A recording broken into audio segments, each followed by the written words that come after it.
Oke teman-teman, balik lagi dengan saya Fikri. Seperti biasa saya akan bereaction soal sepak bola Indonesia dan juga tanggapan komentar dari netizen soal sepak bola tanah air. So seperti apa tanggapan mereka? Mari kita simak sama-sama. Let's go.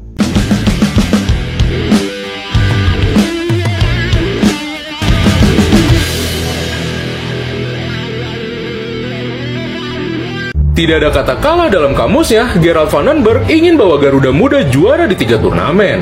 Ya, pelatih kepala timnas Indonesia U23 baru saja memberikan pesan yang sangat menggugah semangat bagi siapapun yang mendengarnya. Nah, ini sinyal bahaya untuk tim-tim U23 yang akan bermain nanti di Piala AFF U23. Terlebih kita punya tetangga itu ya. Ini sinyal bahaya buat kalian. Tidak ada kata kalah buat Gerald Vandenberg. Ini keren ini. Mantap ini. Pasalnya dikutip dari berbagai sumber, di sesi wawancara setelah latihan, dia berkata kalau dia tidak pernah datang ke sebuah turnamen dan berpikir akan kalah.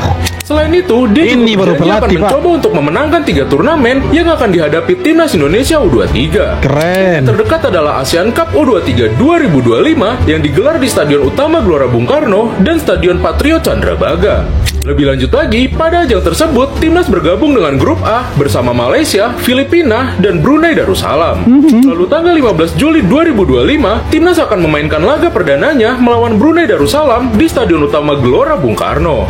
Jangan lupa kita saksikan timnas Indonesia lawan Brunei Darussalam nanti, oke? Dan yang paling penting, jangan lupa kita saksikan juga lawan Filipina. Dan yang terlebih penting, lawan Malaysia nanti. Karena itu paling panas nanti teman-teman. Paling panas itu. Paling itu. Dua pemain timnas sejajar back Manchester City. AFC resmi masukin Marcelino dan sejajar dengan back Manchester City. Ngeri. Wow. Hapner dalam daftar bintang masa depan Asia. Dari 11 nama pilihan AFC, 2 diantaranya bendera Indonesia, Marcelino Ferdinand dan Justin. Ini ada Marcelino, ada Justin Hapner, ini Kusanov, ini backnya Manchester City. Oh pantas sejajar karena ada backnya Manchester City. Nah coba kita lihat dulu, ini ada tidak ini yang dari sana ini, dari jiran kita di sebelah ini. Oh tidak ada. Berarti Marcelino Ferdinand dan Justin Hapner, ya mau bilang lebih bagus, nanti mereka bilang kita sombong lagi. Ya biarkan mereka nilai sendirilah, karena ini AFC ini yang yang posting seperti ini teman-teman. Hapner, Marcelino disorot gara-gara brands ke gawang Arab Saudi plus asis cantik lawan Bahrain. Sementara Hapner dipuji karena berani duel sama siapapun. Back tangguh yang nggak takut kotor celana. AFC juga masukin nama Zion Suzuki dari Jepang, Bae Junho dari Korea, dan Abdul Qadir Kusanov, back muda Manchester City. Tapi kali ini dua Garuda berhasil nyelip di barisan elit Asia. Itu dia, dengar, barisan elit Asia, bukan ASEAN kita, Asia. Tetangga makin panas ini. Kalau mereka nonton ini video pasti mereka tambah panas itu. Santai, tenang. Jangan lupa makan maci, jangan lupa minum air, biar adem. Tenang, respect. Pelatih timnas Indonesia U23 Gerald Vandenberg enggan terjebak dengan nuansa rivalitas dengan Malaysia di Piala AFF U23 2025. Saya senang melawan mereka. Menurut saya laga pertama sama pentingnya dengan yang kedua lalu ketiga. Jadi menurut saya kami tidak perlu memikirkan Malaysia. Pelatih tim Kami tidak perlu memikirkan Malaysia. Ini seperti Malaysia itu tidak ada apa-apanya di mata Gerald Vandenberg ini. Nah jangan sombong dulu lah, kita harus tanding dulu. Kalau menang itu urusan kemudian, intinya kita hajar dulu lah. Tapi kalau untuk lawan Malaysia saya sih yakin kita pasti menang. Masa sih kita kalah? Harusnya kita menang. Kita sudah didukung puluhan ribu supporter, bermain di kandang sendiri, pemain-pemainnya juga oke, pelatihnya Gerald Vandenberg. Wah keren. Kalau kita sampai kalah, wah tercoreng mukanya kita. Tapi kita harus doakan ini menang, pasti menang ini. Inilah yang terjadi jika Erick Thohir tak lagi menjabat sebagai Ketua Umum PSSI. Mantan Wakil Presiden AFF Duong Fulam secara terbuka menyatakan keprihatinannya terhadap program naturalisasi di Timnas Indonesia. Menurutnya, naturalisasi di Timnas Indonesia terlalu bergantung pada satu sosok, yakni Erick Thohir, yang ia sebut sebagai sosok yang mendanai, melobi, bahkan mengeksekusi. Dan jika Erick Thohir mundur, Duong Fulam mengatakan program naturalisasi akan berhenti total. Tak akan ada lagi pemain keturunan yang bergabung dan pemain lokal tidak memiliki penerus. Lantas, apakah kamu sependapat? Tidak juga. Toh sebelum Pak Erick Thohir jadi Ketua Umum PSSI kan naturalisasi sudah ada. iya kan? Dari Pak Iwan Bule pun sudah ada itu, iya kan? Ada Sandy Walsh, iya kan? Jadi ya saya pikir kalaupun nanti Pak Erick Thohir tidak menjabat lagi, ya saya rasa proses naturalisasi untuk mendatangkan pemain-pemain keturunan yang bermain di Eropa, saya pikir pasti akan terus dilanjutkan. Karena ini satu kebutuhan untuk tim nasional kita. Jadi saya pikir untuk, ya kalau misalkan nanti Pak Erick Thohir tidak lagi menjabat, ya penerusnya harusnya itu melanjutkan apa yang sudah dibuat sama Pak Erick Thohir. Terlepas ada isu seperti ini dan seperti itu, saya pikir mereka harus melanjutkan apa yang baik, ya harus dilanjutkan, dan yang tidak baik ya harus di-cut, ya. Tapi ya kita lihat saja nanti seperti apa kalau misalkan Pak Erick Thohir sudah tidak menjabat lagi seperti sekarang ini. Jadi semoga nanti penerusnya itu ya bisa membuat timnas Indonesia semakin lebih bagus lah. Sepak bola Indonesia semakin bagus dan kita tidak terkungkung di ya zona nyaman. Ya kita doakanlah sepak bola kita semakin lebih bagus dan ya semua orang bisa melihat sepak bola Indonesia. Karena sekarang jujur saja hanya timnas yang bagus. Nanti kita lihat ini ya Super League Indonesia nanti ini seperti apa. Diganti logonya segala macam, regulasinya sudah berubah. Nanti kita lihat progresnya itu seperti apa. Apakah Liga Indonesia selain timnas ya itu akan menanjak naik atau justru stagnan dan tidak kemana-mana. Tapi sebagai pecinta bola yang budiman, ayo kita dukung sepak bola Indonesia.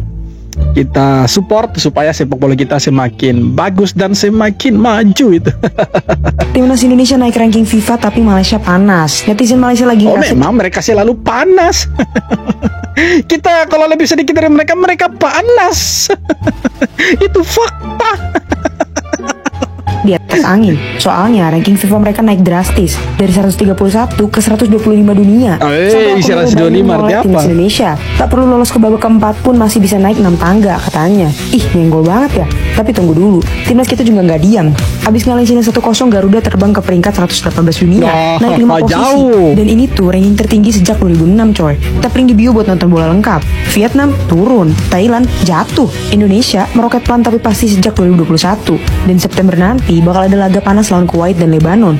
Timnas Indonesia dibully bisa jadi, tapi siapa tahu September nanti jadi momen balas dendam yang manis. Menurut kalian gimana? Coba jauh lah. Kalau soal peringkat kita masih di atas itu. Kalau soal panas-panas ya mereka jagonya.